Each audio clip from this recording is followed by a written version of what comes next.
मकर राशि वाले व्यक्तियों, आपके लिए सितंबर का महीना कैसा रहेगा, यानी सितंबर माह का राशिफल यहां पर बताने जा रहा हूं। सार रूप में अगर मैं आपको कह दूं तो भाग्य बनाएगा बिगड़े खेल, यानी कि भाग्य आपका इतना ज्यादा श्रेष्ठ, उत्तम और अच्छा होने जा रहा है। लेकिन कब? जब बुध आएगा कन्या राशि में 15 सितंबर को, तो उसके बाद में समझ लीजिए कि आपका पूरा जीवन परिवर्तित होकर के रह जाएगा। और 15 तारीख के पहले आप ये देखेंगे कि ये जो सूर्य बुध शुक्र, ये यहाँ पर सूर्य बुध का ट्रांजिट आपके लिए दिक्कत या परेशानी थोड़ी बहुत देने वाला है।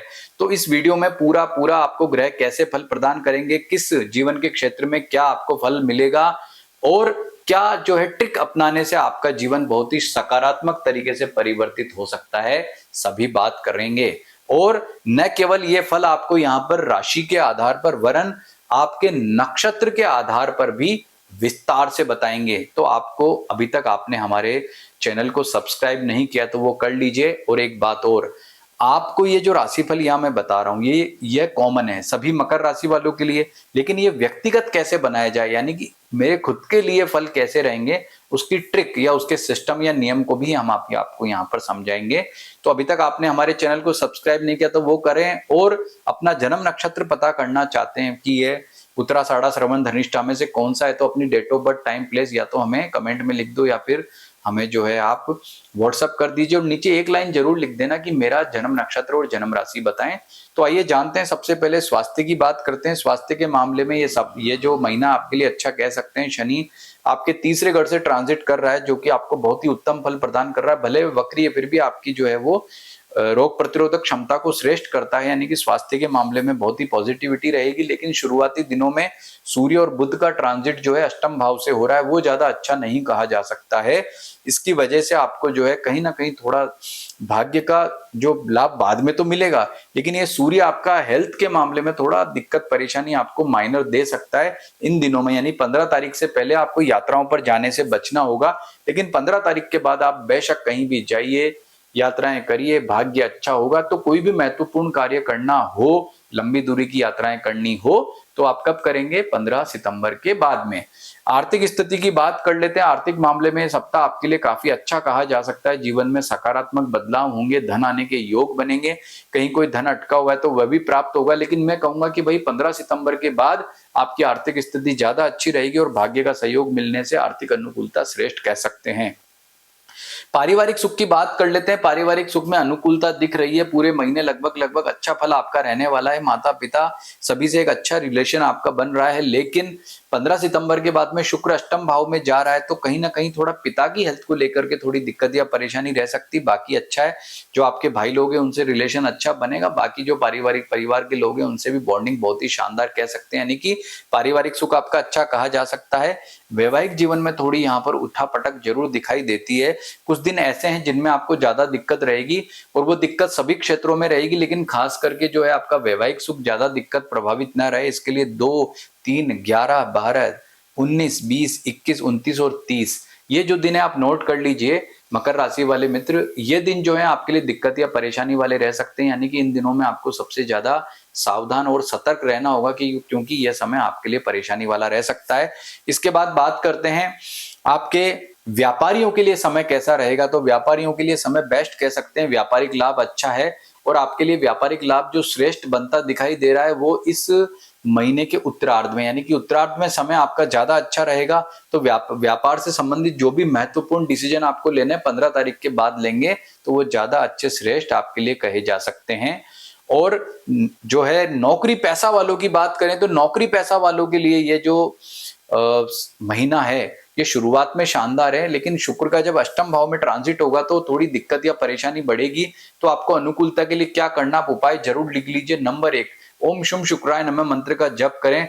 इस महीने नवरात्र है तो माँ दुर्गा की विशेष पूजा उपासना से आपको लाभ होगा। भगवान गणपति की आराधना करें, और 15 तारीख से पहले ओम गृणी सूर्याय नमः मंत्र का जप भी आपको जरूर करना है, इससे लाभ होगा। विद्यार्थियों के लिए ये जो सप्ताह है उठापटक वाला है। शुरुआत अच्छी हो रही है, लेकिन बाद में दिक्कत या परेशानी रहेगी। तो खास करके नवरात्र के दिनों में 22 सितंबर से नवरात्र हैं, तो माँ दुर्गा की पूजा उपासना, माँ सरस्वती की पूजा उपासना से विद्यार्थियों को मिलेगा विशेष लाभ, और समय आपका रहेगा अच्छा। तो ये जो आपको राशिफल बताया है, अब थोड़ा इस महीने 2 ग्रहण है। चंद्र ग्रहण जो है वो 7 और 8 सितंबर को है, सूर्य ग्रहण 21-22 सितंबर को, वो चेक कर लेते हैं। चंद्र ग्रहण जो है आपके कुंभ राशि में बन रहा है यानी कि धन भाव में, तो वो कोई ज्यादा विशेष दिक्कत या परेशानी नहीं देगा, थोड़ी बहुत आर्थिक चिंता देगा, मेजर कोई मामला नहीं है। और कन्या राशि यानी कि 9th हाउस में आपका सूर्य ग्रहण घटित होगा, वो भी कोई दिक्कत नहीं, यानी कि ग्रहण से रिलेटेड कोई ज्यादा विशेष चिंता आपको लेने की जरूरत नहीं है। लेकिन आपके इस राशि फल को जो है पर्सनल तौर पर आपके लिए जानते हैं कैसा रहेगा। तो सबसे पहले उत्तराषाढ़ा नक्षत्र में जिन लोगों का जन्म हुआ है उनका देखते हैं। उत्तराषाढ़ा वालों के लिए भरणी जो है कर्म नक्षत्र है, पूर्वा फाल्गुनी भाग्य नक्षत्र है। तो उत्तराषाढ़ा नक्षत्र में हम देखते हैं कि उत्तराषाढ़ा नक्षत्र में से किसी ग्रह का ट्रांजिट हो रहा है क्या। तो कोई भी ग्रह जो है वो उत्तराषाढ़ा नक्षत्र में इस सप्ताह जो है ट्रांजिट नहीं कर रहा है, न कोई पाप ग्रह न कोई शुभ ग्रह। भरणी नक्षत्र चेक करते हैं तो भरणी नक्षत्र में भी किसी ग्रह का ट्रांजिट नहीं हो रहा, न किसी पाप ग्रह का न किसी शुभ ग्रह का। लेकिन पूर्वा फाल्गुनी नक्षत्र में से शुक्र ट्रांजिट करेगा 25 तारीख से लेकर के 30 सितंबर तक, जो कि बहुत ही शानदार अच्छे फल वाला श्रेष्ठ फल वाला रहेगा। लेकिन यही पूर्वा फाल्गुनी नक्षत्र में केतु का ट्रांजिट भी रहेगा और केतु आपके अष्टम भाव में। तो भाई जो उत्तराषाढ़ा नक्षत्र वाले लोग हैं उनको केतु क्या कर रहा है, उनको वेद कर रहा है। तो वेद करने की वजह से केतु का उपाय कर ले, हम केम केतवे नमः मंत्र का जप करना अच्छा रहेगा। भैरव जी की पूजा उपासना करें, भैरव जी के 108 नाम का पाठ करेंगे तो ये केतु दिक्कत या परेशानी नहीं देगा और ये लगातार आपको करना है। अब बात करते हैं श्रवण नक्षत्र वालों की। तो देखिए श्रवण नक्षत्र वालों के लिए, श्रवण नक्षत्र में तो किसी ग्रह का ट्रांजिट यहाँ पर नहीं दिखाई दे रहा है, लेकिन रोहिणी नक्षत्र जो है उसमें से भी किसी ग्रह का ट्रांजिट नहीं है। लेकिन हस्त आपका भाग्य नक्षत्र है श्रवण वालों का। तो हस्त नक्षत्र में से देखेंगे कि मंगल शुरुआत के 3 दिन ट्रांजिट कर रहा है और ये बिल्कुल भी आपके लिए अनुकूल नहीं कहा जा सकता। ये 3 दिन मंगल जो है आपको दिक्कत या परेशानी देगा। क्या इश्यू आएंगे आपको, या आपके पारिवारिक सुख को प्रभावित कर सकते हैं और आपके लाभ को प्रभावित कर सकते हैं। उसके बाद में जो है हस्त नक्षत्र में बुध का आगमन दिख रहा है 20 तारीख से लेकर के 28 तारीख तक।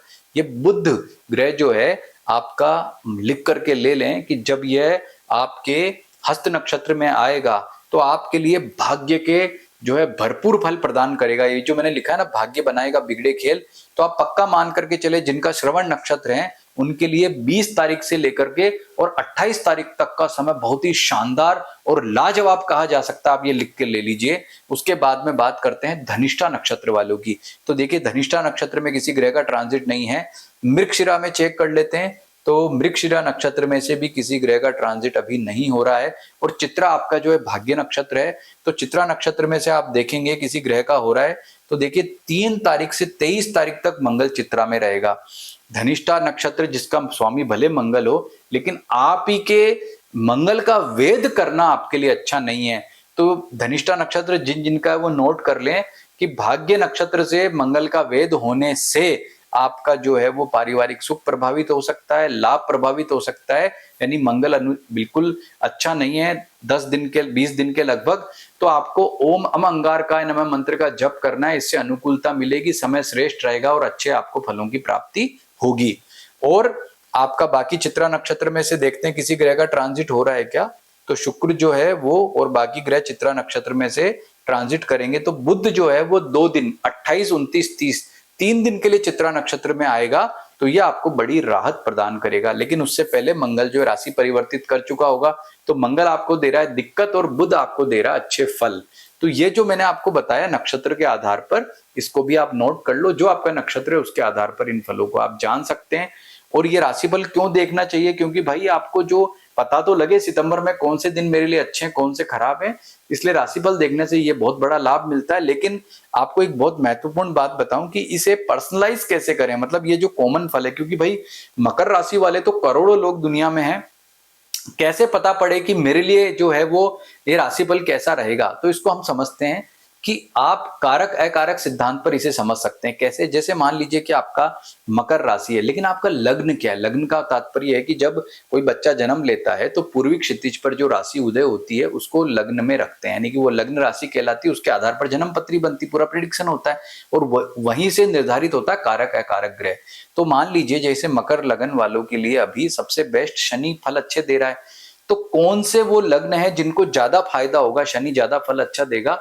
तो जैसे फॉर एग्जांपल वृषभ, मिथुन, कन्या, तुला, मकर और कुंभ, ये जिनका लग्न है उनके लिए जो है शनि कारक ग्रह हुआ, तो ये शनि ज्यादा श्रेष्ठ फल दे रहा है। इससे उलट जिनके लग्न हैं, जिन राशियों के, तो शनि उतना लाभ उनको नहीं दे पाएगा।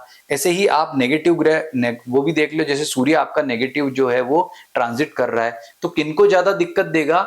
इन वृषभ लग्न वालों को, क्योंकि सूर्य उनका कारक नहीं है। तुला लगन वालों को, या फिर मकर लगन वालों को, कुंभ लगन वालों को, क्योंकि सूर्य उनका कारक ग्रह नहीं है। यानी कोई भी कारक ग्रह जब पॉजिटिव हाउस में जाता है तो फल बढ़ा देता है, और नेगेटिव हाउस से ट्रांजिट करता है तो ज्यादा दिक्कत नहीं देता है। इससे उलट यदि अकारक ग्रह है और नेगेटिव में ट्रांजिट कर रहा है तो ज्यादा दिक्कत देगा।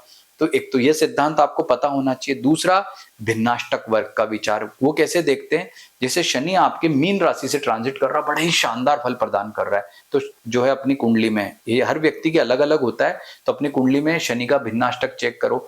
यदि शनि यहाँ पर 5, 6 या 7 रेखाओं पर बैठा होगा तो लाजवाब फल प्रदान करेगा, क्योंकि तीसरे घर से बहुत आपको अच्छे फल प्रदान करता है। लेकिन जो है शनि तीसरे घर से तो बहुत शानदार फल दे रहा है आपको। सारे ज्योतिषी भर भर के अच्छा फल बता रहे हैं, लेकिन पता लगा कि वो तो वहां एक रेखा पे ही बैठा है, तो भाई कुछ भी भला नहीं होने वाला है।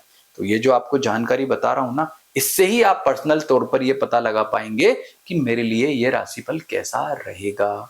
तो यदि आप अपनी कोई भी जन्म पत्रिका परामर्श लेना चाहते हैं, या अपना पर्सनलाइज जो है अपना कैसे फल मुझे ग्रह प्रदान करेंगे आने वाले 8, 10, 15 सालों में, ये पता करना चाहते हैं, तो बेशक हमारे संस्थान में संपर्क कर सकते हैं। नंबर यहाँ दिया हुआ। लेकिन एक बात ध्यान रखना कि हमारे यहाँ का कोई भी परामर्श निःशुल्क नहीं होता है। जो भी निर्धारित शुल्क आपको देना होगा, और आपका यदि आपको जन्म नक्षत्र पता करना है, जन्म राशि पता करनी, तो बेशक आप वो फ्री आप हमसे पता कर सकते हैं। उसके लिए अपनी date of birth, time, place जो है हमें व्हाट्सएप कर दें या फिर कमेंट में लिख दें। और इस महीने है पितृपक्ष और शारदीय नवरात्र के महान पर्व आ रहे हैं, तो हम पितरों से और माँ दुर्गा से प्रार्थना करते हैं कि आपके जीवन में बहुत बहुत शुभ हो, आपका कल्याण हो। नमस्कार।